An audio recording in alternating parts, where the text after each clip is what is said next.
I'm Dylan Black. Hello, how are you? This is another edition of Daytime Ottawa on Rogers TV. Thank you for being here.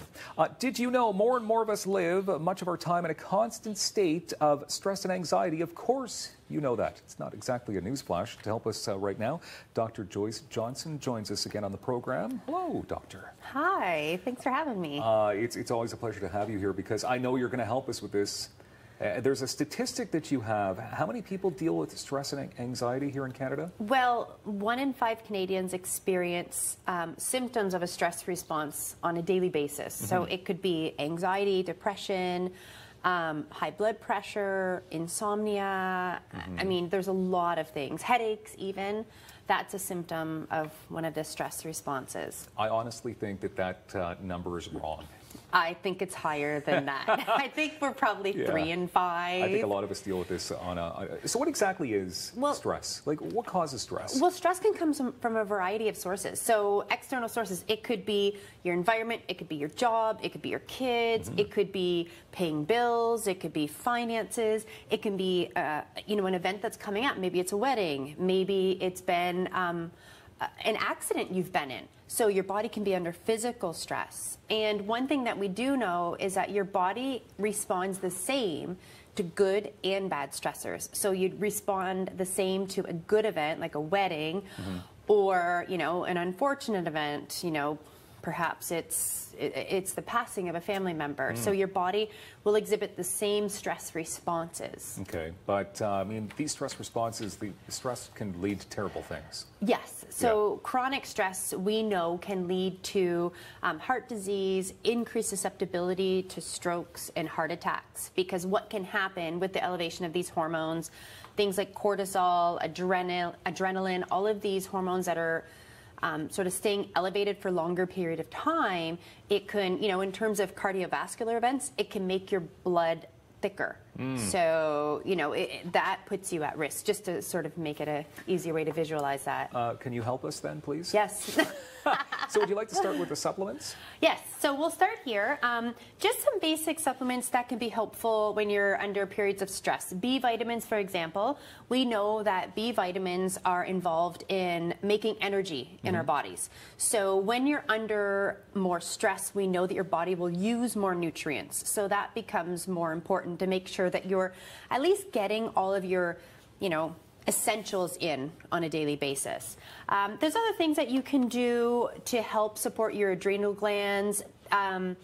Along with your B vitamins, vitamin C can be beneficial for your adrenal glands. Some extracts like rhodiola, it's an adaptogen. So what it does is it helps your body to be able to adapt to and cope with stress. So there's a lot of different formulations out there that contain those. Okay. Lavender oil. So many people have infusers now. You can even get lavender oil in a roll-on stick, really beneficial for people suffering from headaches. You know, you can put the roll-on stick on the sides of your temples. Going to sleep at night, it's nice to help relax. That's interesting. Yeah, it's pretty neat. Okay. And you know what? There's even hotels now that will give you a little roll-on of lavender essential oil beside the bed at night. Yeah. That's amazing. It's pretty neat. Okay. And for sleep too, if your stress is affecting your sleep, for a lot of people it does. They're very much linked hand in hand, because when your body is under stress, makes cortisol. Cortisol, if it's high, your melatonin doesn't get produced properly. So melatonin can be beneficial for people to sleep better. Yes. You also need hydration. Hydration is very important because the body is made up of water. Yeah, the body's made of water. Hydration is going to give you energy. And the reason why I say hydration in terms of water, and I brought some chamomile tea, herbal teas, is because we want to limit the amount of caffeine that you're taking in. So not to become dependent on caffeine throughout the day. Yes, a coffee or two in the morning, that's okay. But if you're only drinking that throughout the day, we know that that caffeine is going to increase your baseline anxiety levels, your baseline sort of jitteriness. So what about things like soft drinks if they're caffeine-free? So soft drinks is kind of a whole other can of worms, right? I can imagine. Especially when you're looking at, you know, what it can do to your bones, what it can do to your teeth. And then a lot of them are full of sugar. So if you do like sparkling things, I love Soda Streams. I don't know if you've had the Soda Stream. Really great. You can make your own fizzy water at home. Fizzy water at home. Yeah, I like fizzy water. Let's move on to whole foods because they're Yes. very important, obviously, nutrition-wise, and just that they're tasty if they're the correct whole foods. Absolutely. Yeah. So what you want to do is when you're snacking throughout the day, to help with your stress, you don't want to skip meals. So you want to eat every 2 to 3 hours. That's going to balance your blood sugar levels. It's going to make you feel better. It's going to help stabilize your moods. So choose foods that are, whole foods that are sugar-free. They're not highly processed. They're very tasty. So your fruits and vegetables and cut up things. These are some pistachios, crackers and hummus. So just whole, clean foods will help you to feel better. I know we talked about this before. When you have a day of eating and you ate really well, you're proud of yourself for having doing that and you feel great the next day. So you start to notice these effects pretty rapidly. And plus, maybe you don't have to exercise as much if you eat Absolutely, better. Absolutely. So and let's jump forward. Sorry, yeah, to cut that's you off. okay. Go ahead. Yeah, I was going to say, because you have a pair of running shoes here, Yes. and obviously exercise makes all the difference in the world. Exercise, Not easy to do sometimes. Not easy to do, but it is important. So at least 30 minutes a day. And some people say 3 days a week. I like to say at least 5 days a week. You're getting 30 minutes. And it can just be out going for a walk. If you don't have a lot of time, stretching.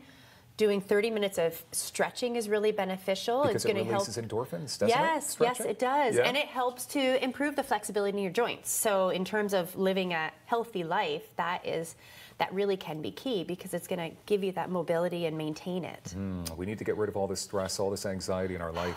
Absolutely. Sure. And just take that time to, have a breath and to breathe and to enjoy each passing moment. Yeah, not always easy to do, but they say No. stop and smell the roses, correct? Absolutely. More details, of course, I'm imagining webernaturals.com. Yes, Is that's the place right. to go to. All right, thank you very much. I'm going to eat better, I'm going to exercise, and get off the fizzy drinks. I'll try anyway. Dr. Joyce Johnson joining us here on Rogers Television. More Daytime Ottawa coming up in moments.